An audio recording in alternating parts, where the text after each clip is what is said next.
Here I am, back at it again, listing off every single indie game on my wish list. Welcome to part 16, and let's get right into it. Starting with a very curious game called Mona. Development on this one is on hold right now, but it looks very interesting, so still worth a mention, I think. It's a puzzle adventure game set on an eerie island filled with ruins, mysteries, and all that good stuff.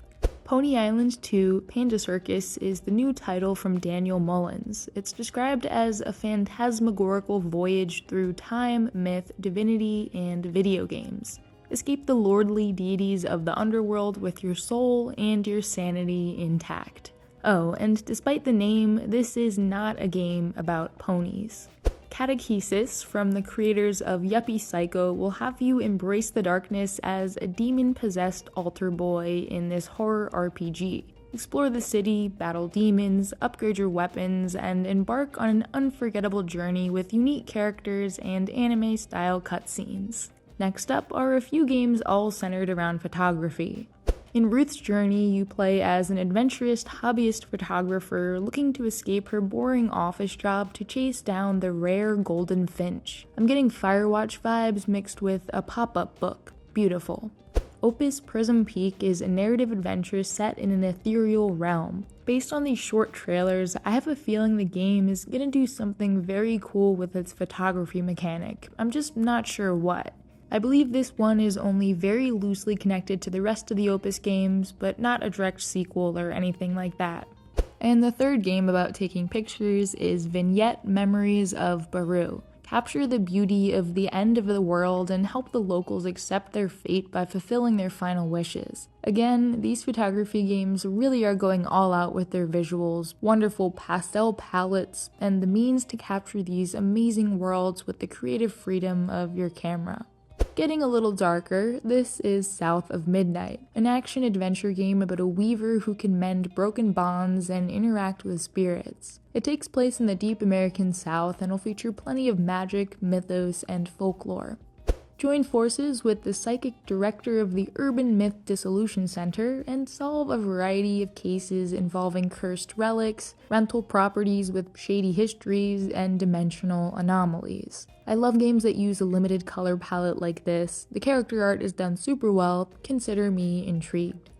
Kambu Lin is a peaceful platformer about love and friendship and all that mushy stuff. Inspired by the Brazilian savannah, the game tells the story of a group of nomads who've just found a very mysterious place where their ancestors used to live long ago. If you don't have the time for a game with a story and just want to go super fast, here's Haste Broken Worlds. Run, leap, and flip through the air, perfecting your landings as you try again and again to make your way through an infinite number of worlds that are falling apart behind you.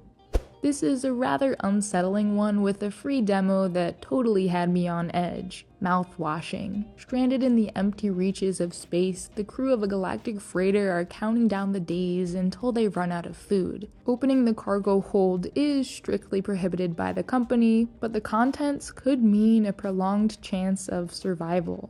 In Cat Quest 3, you play as a privateer in a colorful world swarming with pie rats. Sail the seas, hunt for treasure, and battle your way through an eye-catching 2.5D depiction of the Caribbean. It's also completely playable in co-op, as was the second game, and it launches on August 8th.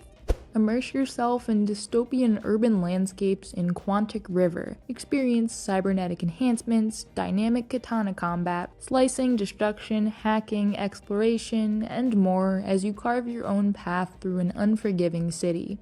Wild Bastards, from the creator of Void Bastards, is a super stylized roguelike shooter set in the wild, wild west. Travel from planet to planet, recruiting new members, and defeating the most notorious outlaws in the galaxy in head-to-head shootouts.